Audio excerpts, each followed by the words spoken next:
Boa tarde a todos. Nós estamos na nossa 33ª coletiva de imprensa online, com anúncio de medidas de combate ao coronavírus. Hoje, temos aqui presente os secretários de Saúde, Edson Aparecido, das subprefeituras, Alexandre Modonese, nossa secretária de Cultura, Aline Torres, e a de Direitos Humanos e Cidadania, Cláudia Carleto.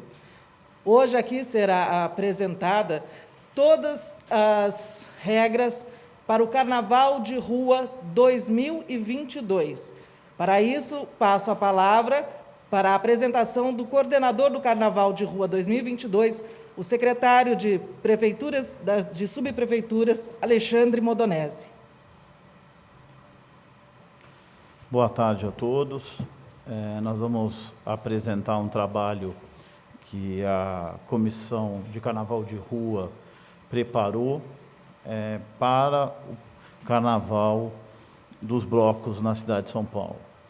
Esse planejamento, ele visa estar em condições para, caso a cidade venha a ter o Carnaval de Rua, a gente está preparado para esse evento. O Carnaval de Rua, próximo. O Carnaval de Rua, ele sofreu um crescimento muito grande nos últimos 4 anos. De 2017, a gente sai de 3,5 milhões de foliões para 15 milhões de foliões no último ano. Com esse crescimento, a cidade de São Paulo passou a se dedicar a um planejamento e um estudo e uma estruturação desse evento com muito mais infraestrutura e com muito mais cuidado. Além disso, a necessidade também de recurso para a organização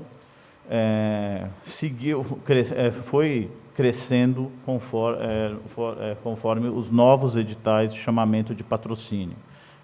E com estes valores maior, a cidade conseguiu se preparar mais adequadamente. A distribuição de desfile do Carnaval, ela começa no primeiro dia do pré-Carnaval, é quando a gente tem a maior quantidade de blocos, e no sábado de pós-Carnaval. 85% do público está concentrado em 10% dos eventos, o que demonstra a necessidade da cidade de se organizar e se preparar melhor para atender os nossos foliões. Era uma cidade que não tinha tradição para o Carnaval de Rua e que passou a ter que fazer e se preparar a isso. O Carnaval ele está distribuído nas 32 subprefeituras, embora o grande público seja concentrado em 75 blocos, mas toda a cidade tem blocos de carnaval, o que demonstra um carnaval descentralizado pela cidade e todo ele está atendido com infraestrutura pela Prefeitura de São Paulo. Em 2020, nós tivemos 670 desfiles em 8 dias, com 570 blocos. Então, você vê o tamanho que o Carnaval de São Paulo hoje se encontra. Os desfiles, eles se concentram por região, sendo a região central a maior quantidade de blocos, seguido pela Zona Oeste, e por ali Pinheiros, e depois a Lapa e a Zona Sul.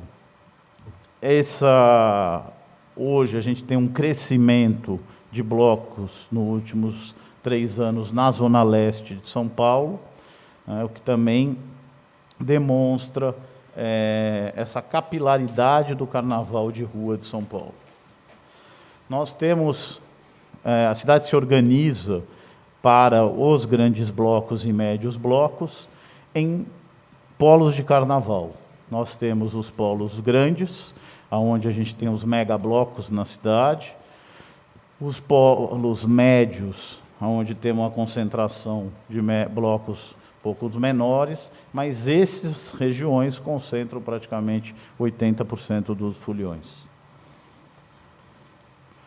Aqui os polos de carnaval com seus trajetos. A cidade está repetindo aquilo que foi feito em anos anteriores, nós não estamos ampliando em nenhum novo trajeto, estamos mantendo 2019, mantendo 2020, né? Então, continuamos com as mesmas áreas que tiveram carnaval nos anos anteriores. O que a cidade aproveitou, a pandemia e a comissão se dedicou, foi em fazer um levantamento e uma estimativa da densidade do público para cada trajeto. E, com isso, conseguir fazer um planejamento mais adequado da infraestrutura necessária. Nós consideramos, pelos estudos que foram feitos, uma renovação, uma troca de público de 30%. O modelo de capacidade, ele tem essa fórmula, eu vou mostrar como ela funciona. A gente define para cada segmento, pelas fotos dos blocos, como a gente consegue chegar na quantidade e capacidade do trajeto. Aqui nós temos uma pessoa por metro quadrado, depois uma concentração maior, 2 pessoas, 4 e 6 pessoas por metro quadrado. Esse adensamento, esse modelo a gente aplica nas fotos, nas regiões, na rua onde os blocos saíram, né? Aqui nós temos uma imagem do trajeto do Ibirapuera. Em cima disso aqui a gente chega na quantidade de metros quadrados. E aqui, aplicando a metodologia, né, a gente consegue identificar quantas pessoas em cada uma das faixas isso representa. E aí a gente consegue estimar o público nesse trajeto de carnaval. Isso era uma demanda que existia parte da sociedade, da imprensa, dos blocos, e que a cidade agora se preparou para cada um dos trajetos de mega bloco e médio trajetos. A gente tem hoje a estimativa de público. Em cima desse estudo, a gente conseguiu fazer uma ficha técnica. Aí, em conjunto com todas as secretarias da Prefeitura, Secretaria de Transporte, Secretaria de Saúde, também com a Polícia Militar e Corpo de Bombeiro, a gente definiu os melhores locais e a necessidade de infraestrutura para cada um desses trajetos. Então, a gente deixa hoje, a cidade tem uma ficha técnica por trajeto. Aqui, cada um desses polos grandes, qual é o público estimado para cada um dos trajetos, né? Isso aqui, nesses polos, a gente tem capacidade de 2 milhões de pessoas dia, né, em todos eles acontecendo ao mesmo tempo. Então, esse é um estudo que a cidade não tinha e que passa a dar muito mais segurança e condição de planejamento para a operação do carnaval. O carnaval de rua, ele tem um planejamento definido, que é o diálogo com os blocos. Quem vai fazer a Secretaria de Cultura, a secretária Aline Torres. O período de inscrição, que vai ser pela internet, ele vai de 15/10 a 5/11. O edital de patrocínio, a gente deve publicar dia 18/10, e a gente vai publicar a inscrição final dos blocos dia 28/11. Isso vai ser feito de 2 maneiras.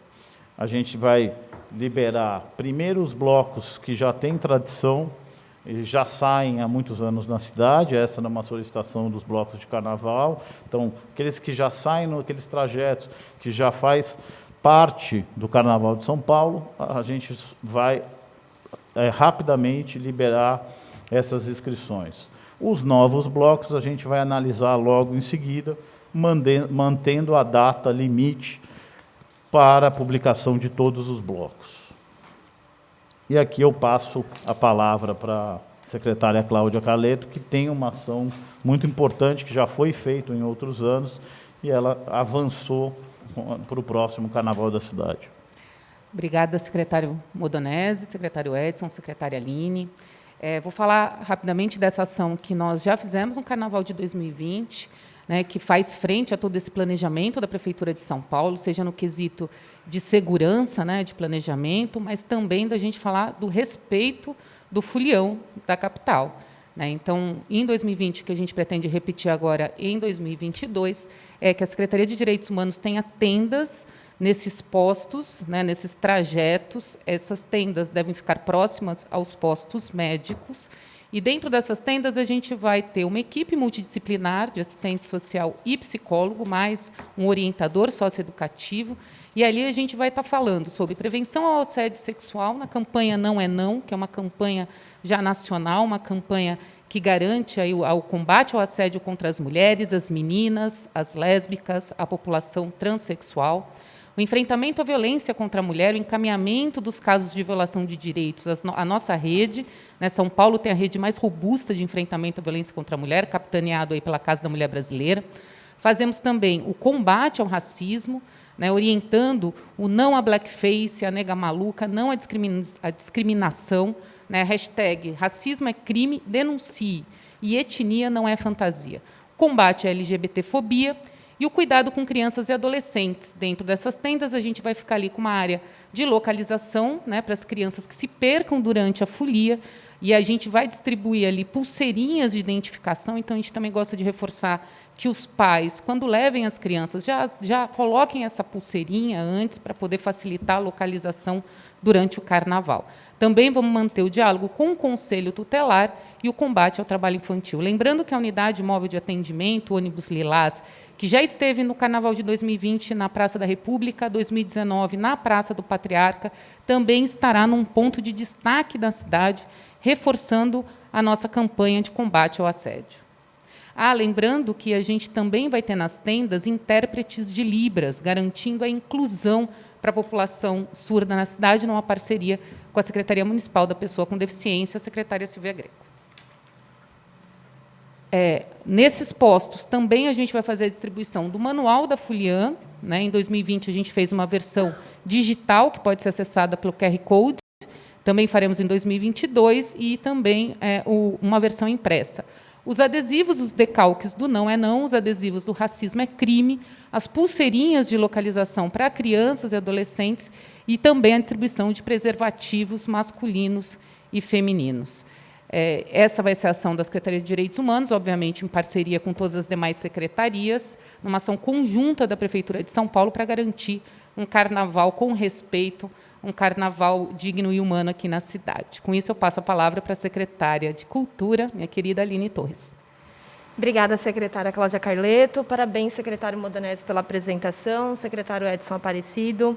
Bem, como o secretário Modonese acabou de citar, nós tivemos, em 2020, mais de 500 blocos desfilando na rua, o que só foi possível porque nós tivemos a luta de muitas pessoas que fundaram, há anos e anos, as várias agremiações que a gente tem na cidade de São Paulo. Mas a gente ainda estamos em alerta com os casos de Covid-19, e, por isso, a Prefeitura ela não vai baixar a guarda, mas não foi à toa que a nossa cidade se tornou a capital mundial da vacina. E hoje, como diz o nosso prefeito Ricardo Nunes, enfatiza muito bem isso, hoje nos possibilita sonhar novamente. Mas sonhar requer planejamento. E, por isso, o prefeito incumbiu a Secretaria de Subprefeituras, através do secretário Alexandre Modonese, que é a secretaria que tem expertise em fazer zeladoria e a operação do dia a dia da cidade, para se preocupar com essa megalópole qual nós vivemos e que se baseou em estudos e dados, como ele apresentou aqui. Mas a cultura, ela é o abre-alas da cidade de São Paulo, o carnaval é a nossa história, e nós vamos e vai ajudar a vencer os próximos desafios que se impõem. A cultura ela vai ajudar a cidade a voltar a sorrir, e o carnaval vai ser esse nosso abre-alas. Então, é importante a gente ter todo um planejamento, com muito cuidado, e esse diálogo com todos os blocos vai ser feito através das secretarias de cultura, com todas as ações da Secretaria de Direitos Humanos, com a Secretaria de Saúde, mas a nossa maior herança cultural está de cara nova, sem perder a sua maior marca, a autenticidade. Afinal, o carnaval ele é feito pelas pessoas e para as pessoas. E é esse o nosso planejamento desse carnaval. Obrigada. Vamos, então, dar início às perguntas que já foram, a maioria, enviadas aqui de forma antecipada. O jornalista Alfredo Henrique, do jornal Agora São Paulo.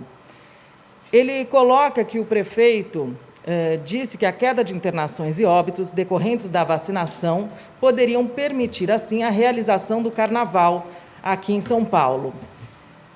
Os questionamentos são os seguintes, mais direcionados à saúde, ao secretário Edson Aparecido. Como será feito o controle de pessoas vindas de fora do município, já que o Carnaval de Rua de São Paulo é o maior do país? Ele continua, se além da vigilância sanitária, quais outros órgãos constituem o grupo que avalia a viabilidade do Carnaval na cidade, já que há um público estimado de 15 milhões de pessoas? Qual seria o fato adverso que pode impedir a realização do Carnaval de Rua? E continuando com outros 2 questionamentos no mesmo tema, é como a folia pode eventualmente mudar as estratégias de vacinação na cidade e como será feito, se é possível, o monitoramento de aglomerações. Ao secretário Edson Aparecido, qualquer coisa eu repito alguns dos questionamentos. Bom, primeiramente, o que foi apresentado pelo secretário Modonese é a preparação da cidade, o seu planejamento para a organização do Carnaval. A realização do Carnaval, ela depende, como disse o prefeito Ricardo Nunes, em todos os momentos que falou sobre o assunto, da avaliação que a Secretaria de Saúde, junto com a Vigilância Sanitária do município, vão fazer próximo do evento, né? O controle hoje da pandemia ele foi estabelecido por estratégias de planejamento da Secretaria, do conjunto da Secretaria de Saúde, que envolveu toda a sua rede de atenção básica, a rede de hospitais e também a vigilância sanitária. É esse conjunto de técnicos, sanitaristas, epidemiologistas, infectologistas, que construíram as estratégias de enfrentamento da pandemia aqui na cidade e aonde a gente obteve os êxitos que obtivemos, né? A pandemia, a fotografia da pandemia, ela precisa ser analisada no momento exatamente em que esses fatos deverão ocorrer. Para se ter uma ideia, nós estamos hoje, no dia 30/9, com uma média móvel de casos, de novos casos em 14 dias, de 562 casos. Já foi em março de 21, 6.964. Em junho de 2020, 2.868. A mesma coisa com óbitos. Nós hoje temos uma média móvel em 7 dias de 15 óbitos na cidade, uma média de 2 óbitos por dia. No pico da segunda onda, a chamada P1 de Manaus, em fevereiro, março e abril, a média móvel de óbitos na cidade em 7 dias era de 274 óbitos. Em junho do ano passado, na primeira grande crise, era de 121 óbitos. Então, esse cenário é que nós vamos ter que acompanhar de maneira muito precisa esses dados e esse cenário epidemiológico para, no momento adequado, fazer a autorização ou dar a autorização sanitária para que esse evento, com mais de 15 milhões, aconteça. Agora, a Prefeitura não poderia se furtar de iniciar o seu planejamento em função exatamente de que é algo que envolve todas as estruturas administrativas da cidade. O evento adverso, evidentemente, seria o surgimento de uma nova variante, o que hoje nós não temos, tanto no cenário mundial como também no Brasil, né? Nós chegamos em novembro do ano passado, no dia 15 de novembro do ano passado, com uma média móvel de 8,8 óbitos em 7 dias, né? 2 meses depois, com o surgimento da variante P1 de Manaus, esses números subiram para 247. Então, é exatamente esse cenário que nós acompanhamos diariamente a sua evolução ou a sua regressão, como nós vivemos nesse momento, fundamentalmente em função do monitoramento de sintomáticos respiratórios que nós temos na cidade e também do avanço gigantesco e rápido da vacinação que aqui nós tivemos. Então, a mudança, eventualmente, de uma estratégia sanitária vai se ter que levar em conta muito isso. Neste momento, a única coisa que talvez pudesse alterar essa situação seria um surgimento de uma nova variante com impacto sanitário grande, o que nós não temos neste momento, né? O monitoramento de aglomerações é evidente que para a realização de um evento dessa magnitude, né, nós vamos ter, e já estamos na cidade, mais de 100% das pessoas com mais de 18 anos vacinadas, né, os jovens com mais de 12 anos são 98% da população, estamos com 82% de vacinação de D2, né, e avançando rapidamente para a dose de reforço.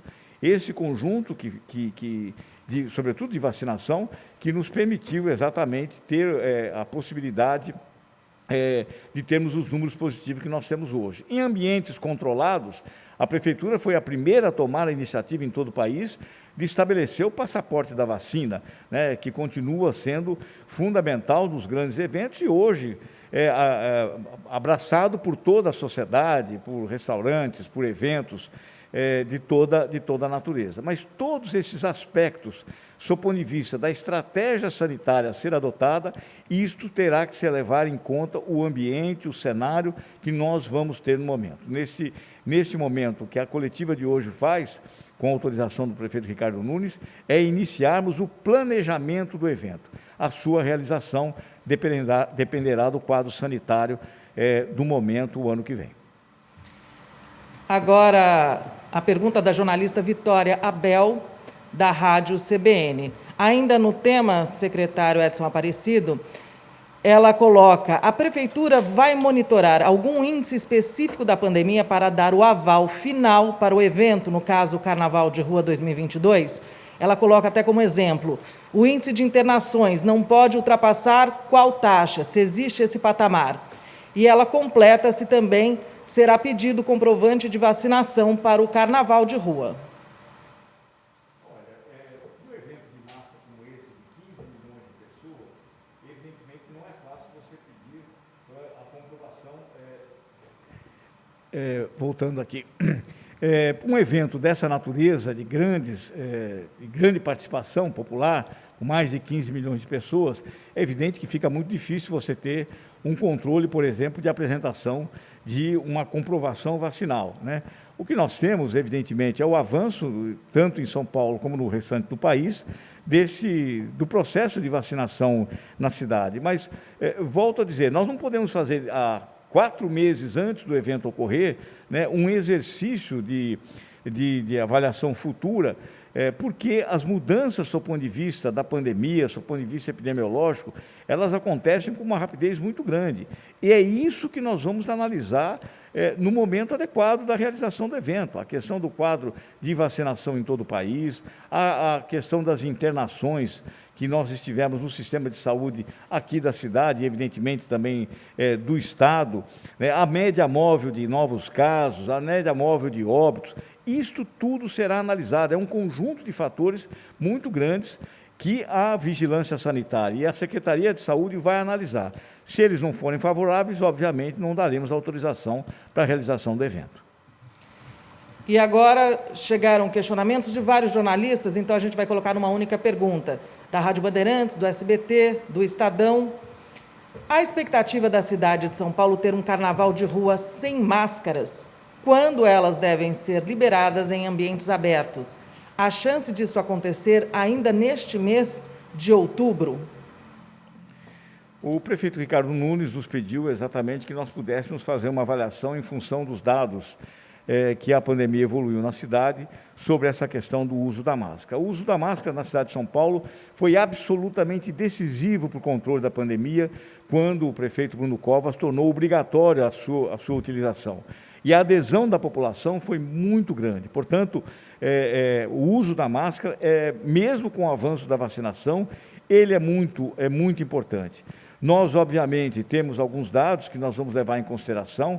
A expectativa é que até o dia 15 de outubro, 90% da população tenha tomado já a segunda dose da vacina. Até o final de outubro, seguramente chegaremos a 100% da população com a segunda dose, né? Também, até meados de outubro, já teremos dado a dose de reforço a toda a população com mais de 60 anos.